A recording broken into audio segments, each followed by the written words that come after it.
Pricing your products or services is one of the most important business decisions that you'll make because it impacts everything from your profitability, how much money you'll make at the end of the day, to the quality and level of people that you can afford to hire, to your location, to other investments that you might make in order to scale your business. So pricing is something that should not be taken lightly.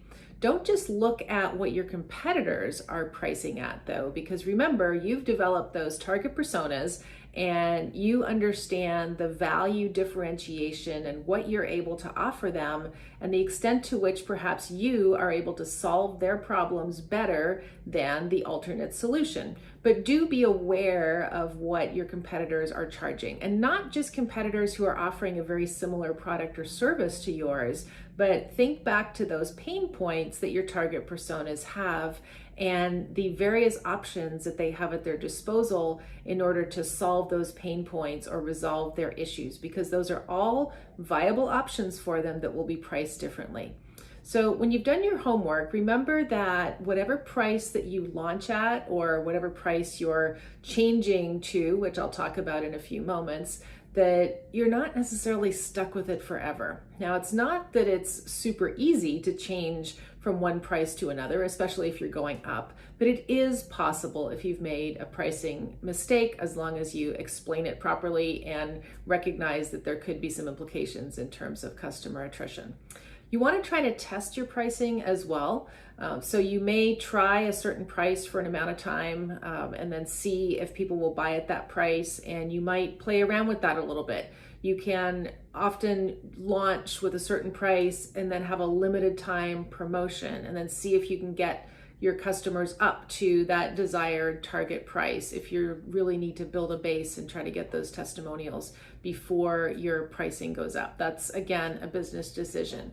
But this is all something that you want to make sure that is really focused around your target personas. I've often seen businesses launch new products or services, or even entirely their entire business, at too low of a price. Sometimes they might undervalue what they are providing, or they think they need to be the lowest price on the block in order to earn the trust of new customers because they don't yet have a customer base. But remember, if you have truly developed a unique offering that meets the needs of your target persona in a different way, then you can price for that, and you shouldn't be shy to do so. And when you're looking at pricing, there's a couple of different methodologies that you can use to arrive at your price. One is the bottom-up methodology. And in this, you basically look at all of your costs and how much money you want to make in profit, and then you build up from there. You obviously need to look at how much you think you're going to sell, but essentially it is cost driven, and the benefit of that approach is that you're probably not going to underprice and end up going out of business because whatever sales that you make, there's an old expression that's a little bit facetious, but we didn't make our profit target, but we made it up in volume. Well, that is a complete fallacy. You can't sell your way out of a profitability issue if you're priced too low. So you do want to make sure that you're priced to cover your costs. Now, when you're creating this type of a structure, you can do this on a spreadsheet, which is not as scary as it sounds. And I've included an example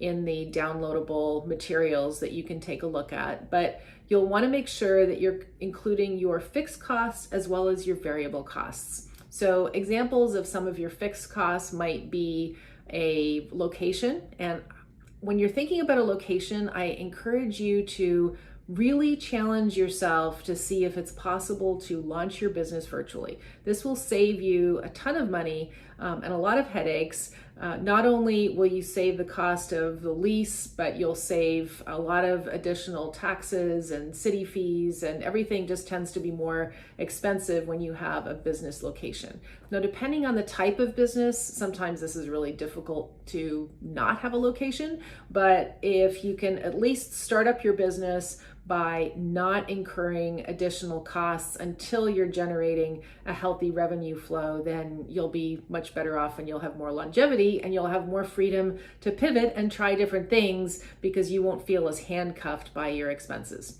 So look at any of the fixed cost of equipment, location, anything, maybe transportation, any costs that are really going to be fairly static and don't vary based on the number of units that you sell. So that's kind of your foundation. You want to make sure that you cover those costs. Take a really hard look at those costs and assess whether you need all of them, because again, the lower your cost base, the more flexibility that you'll have in your business decisions. Then on top of that, you identify any of your variable costs. Now, your variable costs are costs that change according to how much you sell. So if I sell a widget, then my variable cost is all of the costs to produce that widget. If I sell a service, then my costs are typically going to be people. It might be just me if I'm launching my business to start with, and don't undervalue how much you want to earn for that service just because it's you who's delivering it. The reason this is important is at some point as you scale, assuming that you're building a business and not just a job, you're going to want to hire people to do the different aspects of what you do. So you'll have to hire them at market. And if you already go in knowing what that price point is going to be, what the cost of those resources is going to be, then you can make sure that you're pricing your service higher so that you'll be able to actually bring in new people on your team in order to deliver. So take a look at the variable and the fixed costs of your product or service, and within the sensitivity analysis, you'll also see that you're able to change the number of units that you believe that you'll be able to sell. And this, when you're just starting, can be an educated guess, but at least it gives you a pretty good sense of what your break even is. So as you're making decisions, you're not just super excited about the concept, but you're actually looking at, if I do this, if I incur this additional cost, how many more units am I going to need to sell in order to break even or to make money off of that cost? So that's your first methodology. That's your bottoms up methodology. Now, your top down is another approach that you can use to pricing. And in this methodology, you'll take a look at what your competitors are charging. And again, broadly using that term competitors to your direct and indirect competitors, anyone who can solve your customer's problem. And you can decide based on the product or service that you're selling, do you want to be at, above, or below market? And again, this goes back to your target personas and the value that you want to offer. But when you set that price, and again, you need to establish what your sales projections are in number of units so that you'll know how much you need to sell.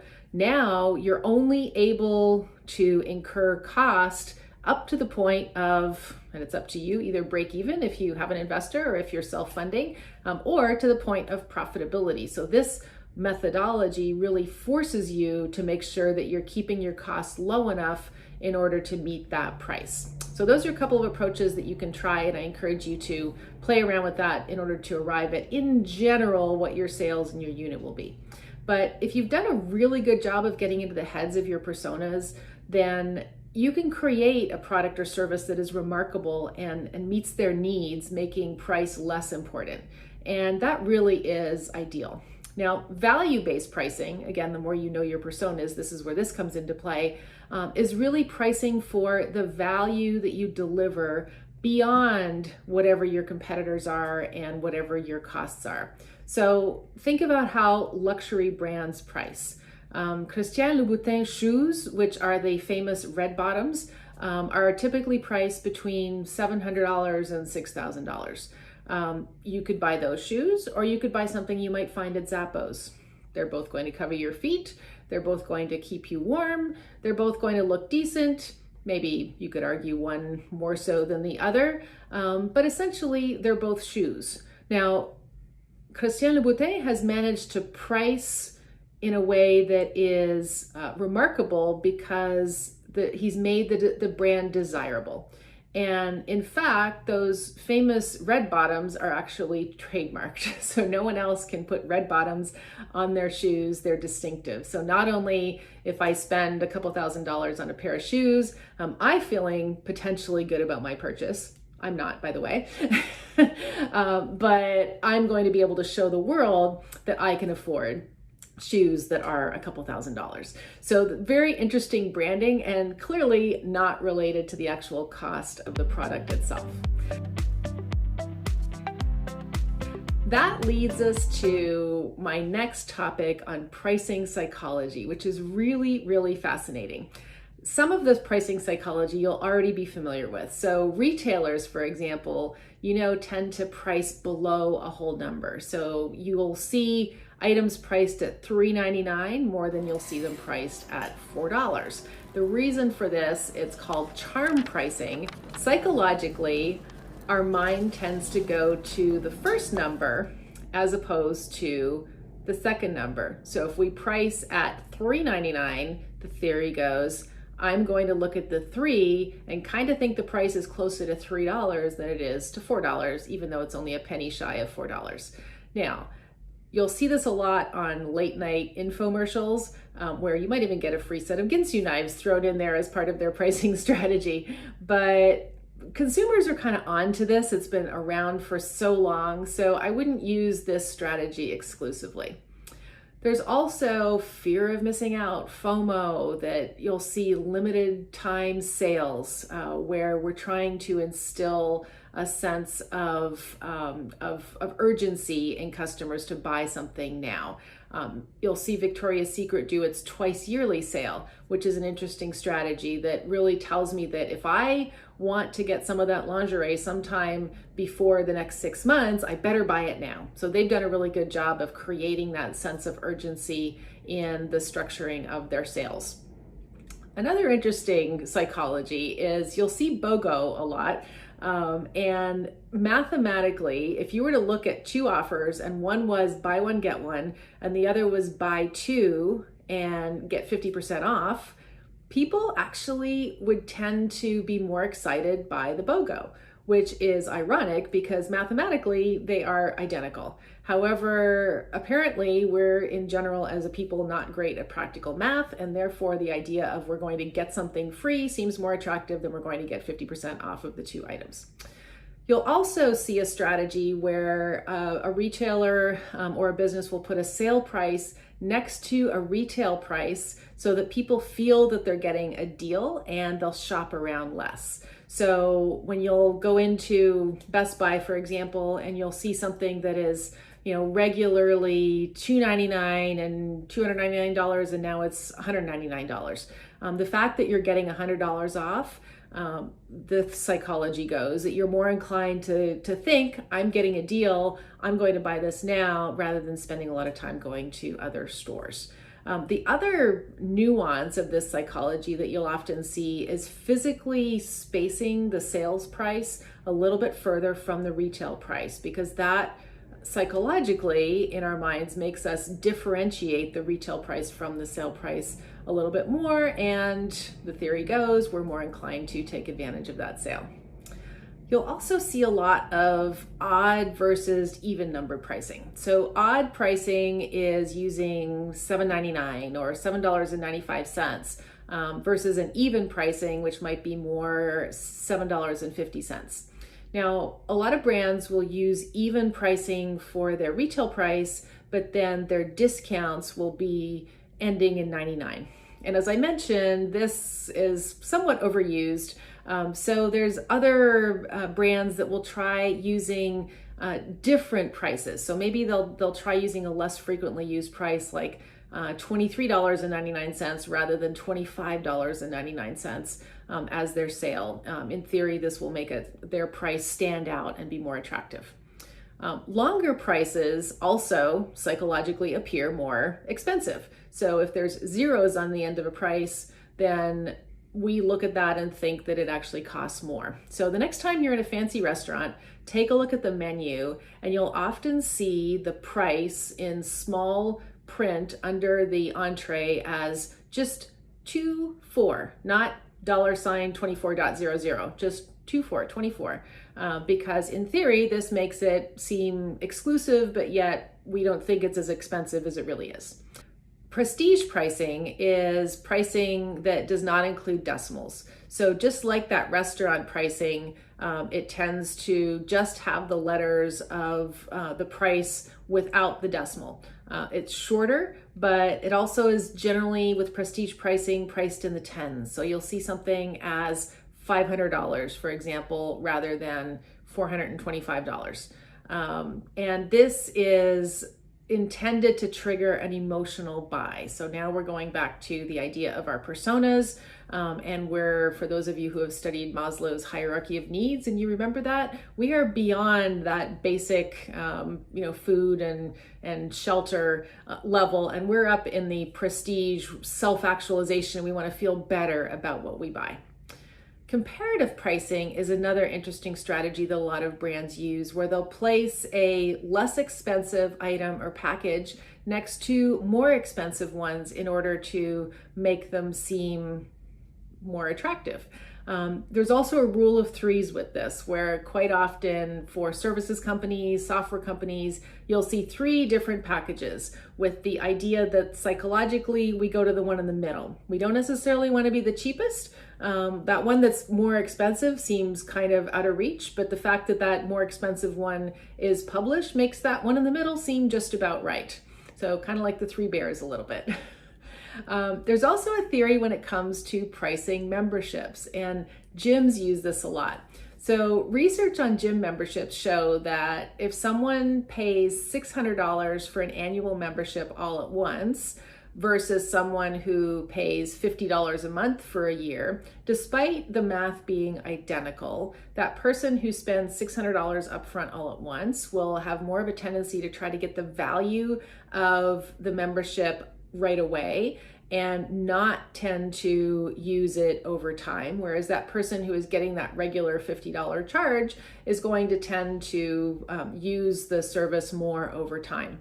The other thing with spreading that cost out of the membership over the year is that regular pricing that's hitting your credit card just kind of becomes normal, versus your annual renewal of that $600. All of a sudden I feel like I need to make a decision, and I might be more inclined to cancel at that point. So that's that part of the theory. Now, lots of psychology. What happens if you have made a mistake when it comes to your price, or let's say your costs have gone up and you need to change your price? So a lot of entrepreneurs, as I mentioned, tend to price too low when they start out. There's different ways that you can correct that. One is to have annual price increases, which a lot of businesses do and has kind of become a normal thing that works well if you have any sort of a subscription-based service. You might have a message that goes out to your customer with kind of we haven't increased our prices in forever, but our costs have gone up. Really, this is something that we need to do in order to cover our costs and continue to deliver an excellent level of service to you. So that's a common strategy. You may want to add fee-based options. So perhaps if you really look at the core base of your service and there's some areas that cost you a little bit more to deliver, you could separate those and charge a separate fee for some of those higher cost options. You can also introduce higher pricing in stages, a little bit now, a little bit in 6 months, a little bit 6 months after that, or at whatever cadence seems to make sense for your business. You also have the option of grandfathering in your current clients and then creating a higher priced package for any of your new clients. That will allow you to, over time, help get clients to the right level and perhaps start to try and move those grandfathered clients to higher price packages that ideally offer more value. And that's the other key part, is if you are going to create higher priced packages, you do need to demonstrate the additional value of those packages so that it makes logical sense and you don't have a higher priced and a lower priced package delivering exactly the same thing. But if you do need to change your price, don't be apologetic. Don't be sneaky about it. Just explain your reasons. Your costs have gone up, your situation has changed. You want to be able to continue to deliver the excellent level of service to your customers, and it just is what it is. Announce your pricing. You probably will lose some customers potentially, but you may gain some others as well. So it really is an important decision to make, and one that if you're not at the level that you need to be for profitability to invest in your business, then you really should do it. But whatever your pricing is, remember that you're trying to drive consumption with your price. You're trying to build ongoing relationships, and you want to be able to invest in additional products and services and grow your business. So start with your personas, start with your brand positioning, and that should be your overall guide to your price point.